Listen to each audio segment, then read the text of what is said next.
Title: Mastering the Capstone Simulation, 3 Essential Success Factors. Studio microphone. Welcome to this in-depth lecture on mastering the Capstone business simulation. Today, we're going to break down the 3 most essential factors for success in this competitive simulation environment. These are: 1. Delivering what consumers want. 2. Forecasting and producing accurately. 3. Planning for the future strategically. Let's take a deep dive into each of these principles, explore how they are interrelated, and learn how you can apply them practically inside your Capstone rounds. Section 1. Delivering what consumers want. Without a doubt, the most critical factor for success in Capstone is delivering what your target customers want. In a simulated marketplace where product offerings are compared side by side, customer satisfaction directly influences sales, market share, and profitability. So what exactly do consumers want? Each segment, low-end, traditional, high-end, performance, and size, has its own unique set of buying criteria. These criteria generally include: perceived age of the product, price, ideal position on the perceptual map, reliability, mean time before failure, or MTBF. To illustrate, let's focus on the traditional segment and your product, able, that competes within it. You can find customer expectations for each segment by examining the Capstone Courier. For traditional customers, buying decisions break down as follows: perceived age, 47%; price, 23%; ideal position, 21%; MTBF, reliability, 9%. Let's highlight that first factor, perceived age. Customers in this segment prefer sensors that feel about 2 years old. If your product has a perceived age of 3.1 at the start of the year and ends the year at 4.1, you've missed the mark. You're delivering an outdated product that doesn't align with consumer expectations. Adjusting perceived age. So, how do you adjust the perceived age of your product? Simple: any change to performance or size in R&D resets the perceived age. Even a small revision, say, adjusting performance from 5.5 to 5.6, cuts the age in half. Let's simulate this. After a slight tweak, the perceived age moves toward the ideal 2.0, instantly making your product more appealing and aligning it with nearly half of your customers' decision weight. Now, go back to your marketing page. You'll notice something powerful: your estimated sales, based on the benchmark prediction, may jump from 896,000 units to over 2.1 million units just because you aligned with the customer's top priority. That's a phenomenal increase for such a minimal adjustment. But remember, benchmark predictions assume all your competitors are average. They don't take into account smarter decisions made by rival firms. So while the benchmark is helpful for experimentation, it isn't perfect for forecasting. More on that in the next section. Pricing to match segment expectations. Next, let's discuss price. If you're in the low-end segment, price is the most important factor, accounting for 53% of purchase decisions. So if you reduce the price of your Acre sensor from $22 to $19, you'll likely see a significant increase in benchmark sales, from around 1.3 million to over 1.7 million units. But is it worth it? That depends. Calculate your profit per unit using data from your production and marketing pages. If your production cost is $15.45 and your sale price is $18, you're making $2.55 per unit. Multiply this by the number of extra units sold, then weigh it against the additional cost of increasing your promotional budget. This is business strategy in action, balancing costs, revenue, and customer expectations. Adjusting reliability strategically. Let's touch on one more technical factor: reliability. In our traditional segment, reliability contributes just 9% to the buying decision. If your MTBF is 17,500, near the upper range, you're over-delivering on a minor factor. Drop it to 14,000 and your material costs decrease by over $1 per unit, boosting profitability.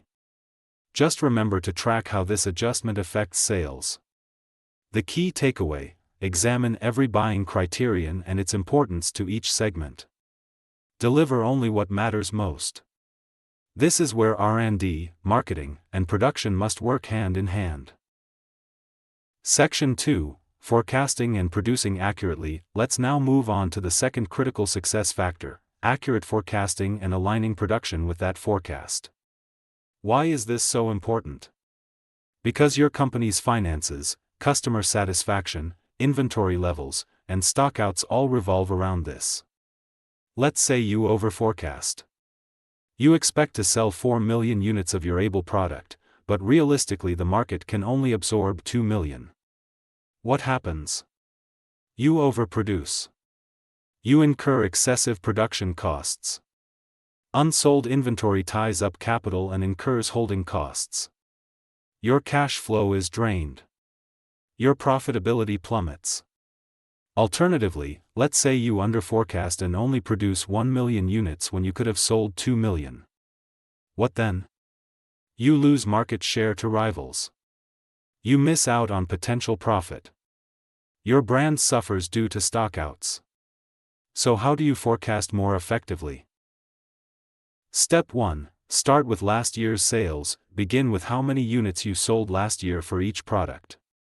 Let's assume Able sold 314,000 units in the traditional segment. Step 2. Apply segment growth rate. Now refer to the segment's annual growth rate in the Capstone Courier. If the traditional segment is growing at 10%, multiply your previous sales by 1.10. 314,000 times 1.10 is equal to 345,400 units forecasted. Step 3. Adjust for product improvements. Next, factor in any major changes you've made in R&D or marketing. If the benchmark prediction jumped from 800K to 1.6M after repositioning the product, incorporate that shift proportionally. But be cautious, don't blindly trust the benchmark. Use it as a relative tool, not an absolute forecast. Step 4. Watch multi-segment sales. Some products sell across multiple segments. For instance, your sensor might sell to both high-end and performance segments. In such cases, break down your forecast per segment, then sum them up. Use Ctrl+F in the Courier to locate sales across segments, and use the segment-specific growth rates accordingly. Step 5. Align production with forecast. Once you finalize your forecast, go to the production page. Set your production numbers slightly above the forecast, to cover emergencies or last-minute spikes. Account for potential inventory and automation downtime as well. The golden rule: forecast realistically. Don't plug in dream numbers just to see great results in the pro forma financials.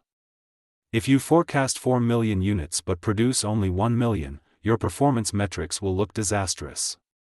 It's like budgeting your personal expenses assuming you'll earn $1 million this year when you know you won't. It creates a fantasy, one that ends in bankruptcy. Section 3. Planning for the future. The third key to Capstone success is strategic long-term planning. Winning isn't about a single round. It's about compounding good decisions over 8 years. That means thinking several steps ahead in areas such as R&D pipeline. If you make an R&D revision this year, it may not take effect until the next round. Plan early to meet segment expectations before demand shifts. Capacity and automation. Are you investing in capacity for a future sales surge? Are you raising automation to reduce labor costs long term? Be careful, higher automation increases revision time, so plan R&D accordingly. Product life cycle. As segments evolve, so must your products. High-end customers will demand increasingly advanced sensors. Low-end customers will demand lower prices. Position your product roadmap to follow these shifting preferences. Financing. How will you fund expansion?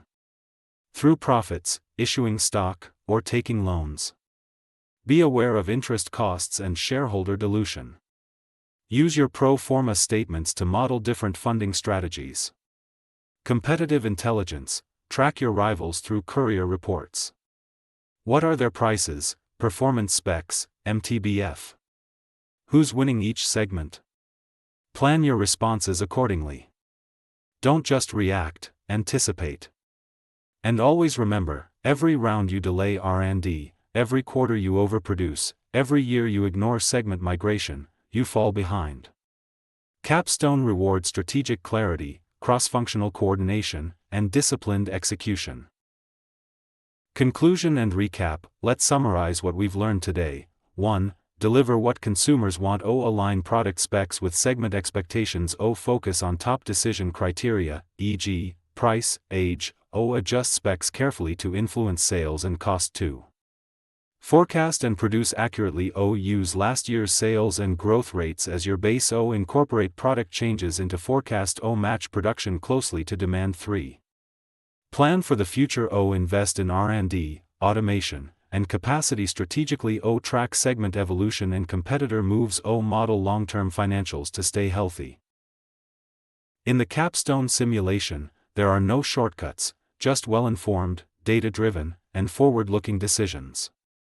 If you focus on these 3 core pillars, you will be well-positioned to outperform your competitors and dominate the marketplace.